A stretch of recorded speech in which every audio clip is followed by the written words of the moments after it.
आज मैं बहुत खुश हूँ और बहुत भावुक महसूस कर रहा हूँ। उसके दो कारण हैं।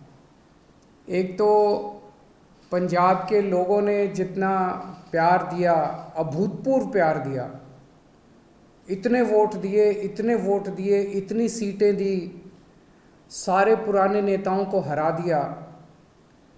एक तो वो कारण है। और दूसरा कारण है, जिस तरह से पिछले कुछ दिनों में मान साहब ने जबरदस्त काम करके दिखाया पंजाब के अंदर। 16 तारीख को उनका शपथ हुआ, 19 तारीख, आज 20 तारीख है, 3 दिन, केवल 3 दिन हुए हैं। और 3 दिन में मान साहब तो सी कमाल कर देता। सारे पंजाब क्या पूरे देश में मान साहब की चर्चा हो रही है कि क्या गजब का काम मान साहब ने करके दिखाया है। We are really proud of you Mann साहब। जिस तरह से आपने ओथ के वक्त पूरे पंजाब के लोगों को बुलाया, 3 करोड़ पंजाब के लोगों ने शपथ ली। मेरे पास ढेरों मैसेज आए, मेरे पास ढेरों लोगों के फ़ोन कॉल आए कि सर आज मैं भी टीवी के सामने बैठ के मैंने भी शपथ ली। जितने लोग वहाँ गए थे उनको भी ये लगा, पंजाब के लोगों को पहली बार ये लगा कि वो मुख्यमंत्री बन रहे हैं। ये बहुत बड़ा एहसास था पंजाब के लोगों को। जिस तरह से जितने ये बड़े बड़े पुराने मंत्री संतरी हुआ करते थे उनकी सिक्योरिटी हटा के और वो सिक्योरिटी जनता के लिए लगा दी गई, वो पुलिस वाले जनता की सुरक्षा के लिए लगा दिए गए, वो सारे व्हीकल जनता की सुरक्षा के लिए लगा दिए गए। जो अक्टूबर के अंदर फसलें बर्बाद हुई थी, उन फसलों का अभी तक मुआवजा नहीं मिला था। और सरकार बनते ही 1-2 दिन के अंदर सारे किसानों का मुआवजा उनके ज़िलों में पहुंच गया। और अब मुझे बताया गया है कि अगले 3-4 दिन के अंदर वो सब मुआवजा, उनके चेक मिलने चालू हो जाएंगे। बहुत खुशी होती है ये सुन के। परसों आपने जिस तरह से एंटी करप्शन हेल्पलाइन नहीं कहूँगा मैं, वो एक्शन लाइन है, हेल्पलाइन नहीं है, वो एंटी करप्शन एक्शन लाइन का जिस तरह से आपने ऐलान किया, दिल्ली के अंदर भी उसकी वजह से भ्रष्टाचार खत्म हो गया। और पंजाब से ऐलान करने के बाद ही पंजाब से इतनी सारे मेरे को सोशल मीडिया पे और मैसेजेस के थ्रू आ रहे हैं, जी मैं वहाँ गया था रजिस्ट्री करवाने, पहले तो इतने पैसे लगते थे, अब तो उन्होंने तुरंत रजिस्ट्री कर दी जी। किसी का आया, जी मेरा ढाबा चलता है और पहले यहाँ पे हमारा लोकल कोई वो आया करता था पुलिस वाला, खाना खाता था, पैसे नहीं देता था, अब तो वो पैसे देने लग गया।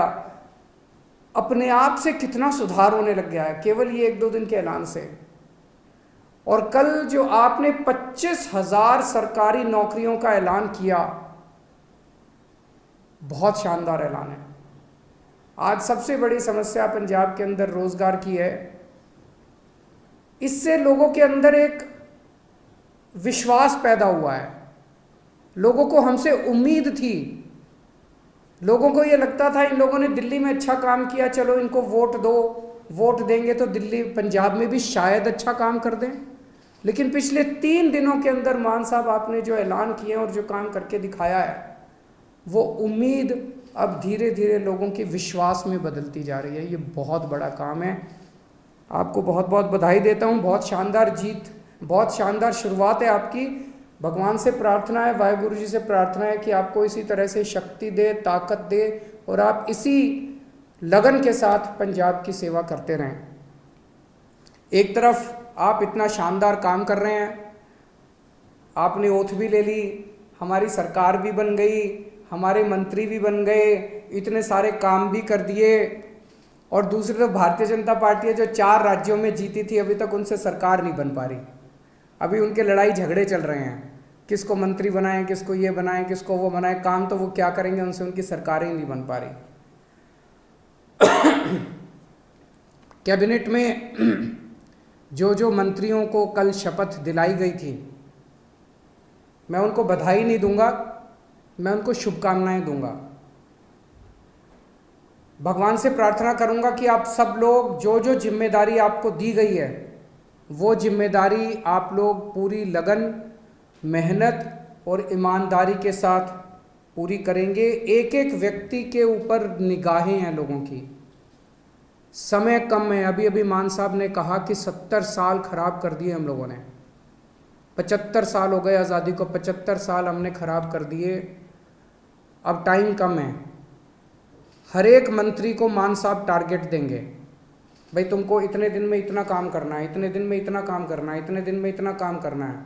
टाइम बहुत कम है, 24 घंटे का दिन होता है, 24 में से 30 घंटे काम करना पड़ेगा, रात दिन काम करना पड़ेगा, खूब मेहनत करनी पड़ेगी। अगर टारगेट पूरे नहीं होते आपके तो फिर जनता ही कहेगी भाई इस मंत्री को बदलो, दूसरे मंत्री को लेके आओ।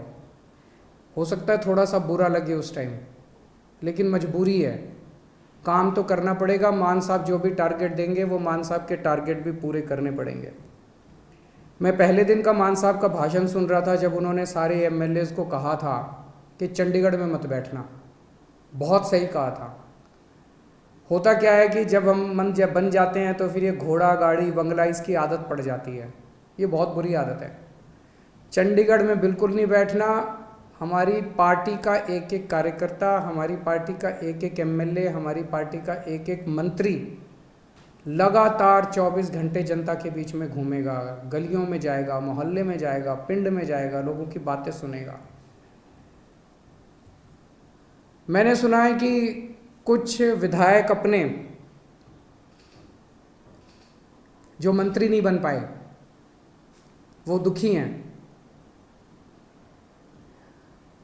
हमारी 92 सीटें आई हैं, मंत्री 17 ही बनेंगे। ऐसा नहीं है कि जो विधायक मंत्री नहीं बने वो किसी से कम है। पंजाब के लोगों ने एक एक हीरा चुन के भेजा है इस बार, एक एक हीरा है।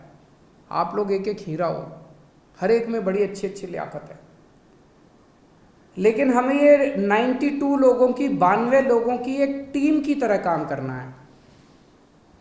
अगर हम टीम बन के काम करेंगे, अपना स्वार्थ छोड़ देंगे, अपनी इच्छाएं छोड़ देंगे, अपनी एम्बिशंस छोड़ देंगे, पंजाब की तरक्की होगी, पंजाब खूब आगे बढ़ेगा। और अगर हमारी एक एक आदमी की इच्छाएं आगे आ गई, मोह आगे आ गया, लालच आगे आ गया, मेरे को ये क्यों नहीं मिला जी, मेरे को वो चेयरमैन ही क्यों नहीं मिली जी, मेरे को ये विभाग क्यों नहीं मिला जी, मेरे को मंत्री क्यों नहीं मिला जी।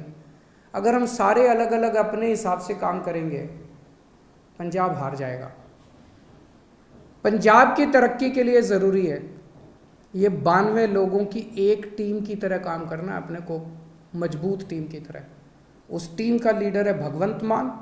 आप सबके लिए मैं बड़े भाई की तरह हूँ आपको गाइड करने के लिए, लेकिन भगवंत मान की लीडरशिप के अंदर आप सब लोगों को मिलके एक टीम की तरह काम करना है। सबको जिम्मेदारियां मिलेगी।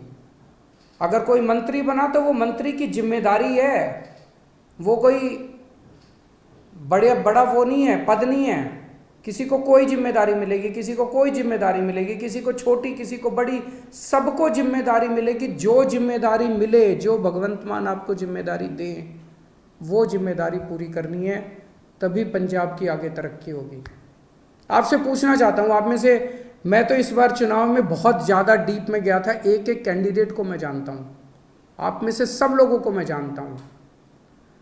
95% आप में से लोग हैं जो पहली बार चुनाव लड़े थे। कभी जिंदगी में सोचा था एमएलए बनोगे? नहीं सोचा था। ऊपर वाले का कुछ करिश्मा था कि आपको टिकट मिल गई, आप एमएलए बन गए, लोगों का इतना प्यार मिल गया। आप में से कुछ लोग हैं जो बहुत साधारण बैकग्राउंड से आते हैं और इतनी बड़ी बड़ी हस्तियां हार गई आपके सामने। घमंड मत करना, आपने नहीं हराया, जनता ने हराया है। कल आप उनकी तरह काम करोगे, जनता आपको भी हरा देगी। कभी घमंड मत करना। तो ये मत सोचो कि अब मैं एमएलए बन गया, अब मैं मंत्री बनूंगा, अब मैं मुख्यमंत्री बनूंगा। ये सब चीज़ें दिमाग में नहीं आनी चाहिए, ये अच्छी चीज़ें नहीं हैं। आप एमएलए रहते, अपना ऐसा काम करो कि आप ही की ख्याति चारों तरफ फैल जाए। आप एमएलए रहते हुए अपने हलके में इतना अच्छा काम करो कि आपकी ख्याति चारों तरफ फैल जाए, लोग आपको इतना प्यार करने लगे। किसी भी पद के ऊपर कुछ लोग आते हैं, कहते हैं जी मेरा हक था ये बनने का। ये सोच लेना ये जनतंत्र है, किसी का किसी पद के ऊपर हक नहीं है। जिस दिन जनता नाराज हो गई, 2 मिनट में मुख्यमंत्री को भी हटा देती है और 2 मिनट में एमएलए को भी हटा देती है। ये हमारे से पहले वाले जो थे उनको भी ऐसे लगता था कि वो तो पैदाइशी मुख्यमंत्री बनने के लिए आए हैं, वो तो पैदाइशी मंत्री बनने के लिए आए हैं। 2 मिनट लगे, जनता ने सारों को साफ कर दिया। ऐसा ना कर देना कि अगली बार जनता हमें साफ करने के लिए तत्पर रहे। हमें ऐसा करना है कि जनता जिंदगी भर हमारे को प्यार करे, हमें जनता का दिल जीतना है। लोगों के अगर काम कराने हो तो आप जरूर अपने मुख्यमंत्री से मिलने के लिए जाना। लोगों के लिए काम कराने हो लोगों के, तो आप जरूर अपने मंत्रियों से मिलने जाना। लेकिन किसी अपने हलके के डीसी और एसपी और थानेदार की पोस्टिंग कराने मत जाना। मैंने सुना है पहले पंजाब में अभी तक ये सिस्टम चलता था कि अपने इलाके की अपने हिसाब से थानेदार की पोस्टिंग कराई, अपने हिसाब से एसपी की पोस्टिंग कराई और फिर मिलके बांट के सारा सिस्टम चलता था। मान साहब, उनका मंत्रिमंडल, सब लोग मिलके अपने हिसाब से अच्छे अच्छे लोगों की, ईमानदार अफसरों की पोस्टिंग करेंगे। वो पोस्टिंग करें। अगर कोई अफसर आपका काम ना, जनता का काम ना करे, आप ये शिकायत लेके जाओ। लेकिन किसी की अपने हलके के पोस्ट एसपी की और थानेदार की और डीसी की पोस्टिंग कराना, वो मान साहब के ऊपर छोड़ दो, वो करेंगे। मंत्रियों के ऊपर छोड़ दो, वो करेंगे। और अगर कोई करप्शन करे तो वो बताओ। सबसे ज़रूरी चीज़ हमारे लिए ईमानदारी से काम करना है। हमने बार बार अपने चुनाव प्रचार में कहा कि हमारी कट्टर ईमानदार पार्टी है, हम एक कट्टर ईमानदार सरकार बनाएंगे। भगवंत मान एक कट्टर ईमानदार आदमी है, लोग हमसे उम्मीद करते हैं। मैं कुछ भी बर्दाश्त कर सकता हूँ, बेईमानी बर्दाश्त नहीं कर सकता, पैसे की चोरी बर्दाश्त नहीं कर सकता, जनता के पैसे की चोरी बर्दाश्त नहीं कर सकता। तो अगर मेरे को पता चला, मान साहब को पता चला कि कहीं किसी ने कुछ गड़बड़ की, तो फिर एक भी मौका नहीं देंगे। वहां मौके की कोई गुंजाइश नहीं है। आपको हमने जो काम दिया, आपने टारगेट पूरा नहीं किया, हम आपको 1 मौका देंगे, 2 मौका देंगे।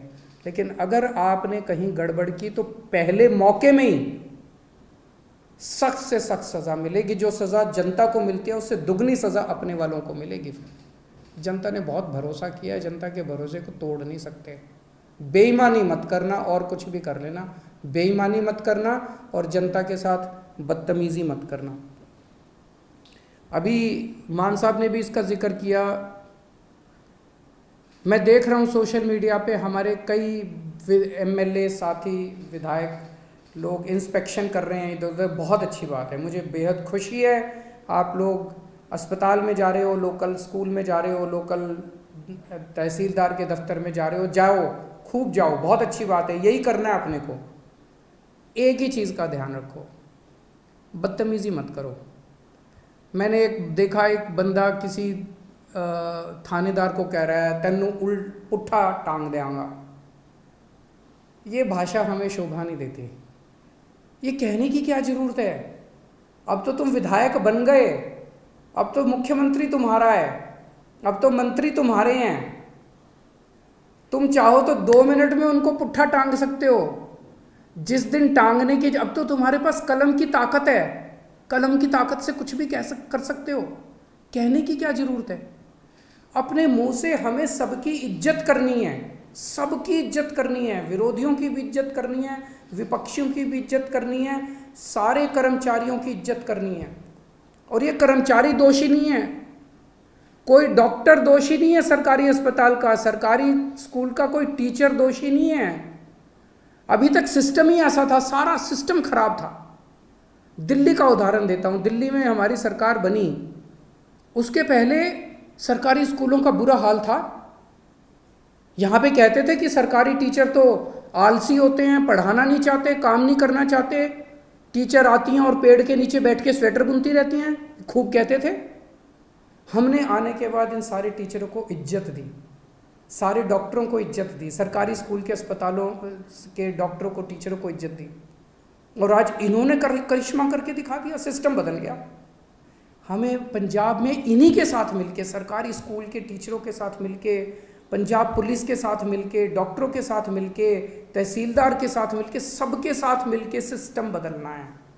आप देख रहे हो ना, इतनी सारी सोशल मीडिया पे आ रही है कि सिस्टम ऑलरेडी बदलना चालू हो गया, तहसीलदार ने ऑलरेडी सिस्टम बदल दिया, पैसे लेना बंद कर दिया है, इधर उधर सबने पैसे लेने, सिस्टम बदलना है अपने को, सबको जाके, कोई भी सबको जाके हाथ जोड़ के बात करनी है अपने को कि भाई साहब जमाना बदल गया, अब आप भी बदल जाओ। बस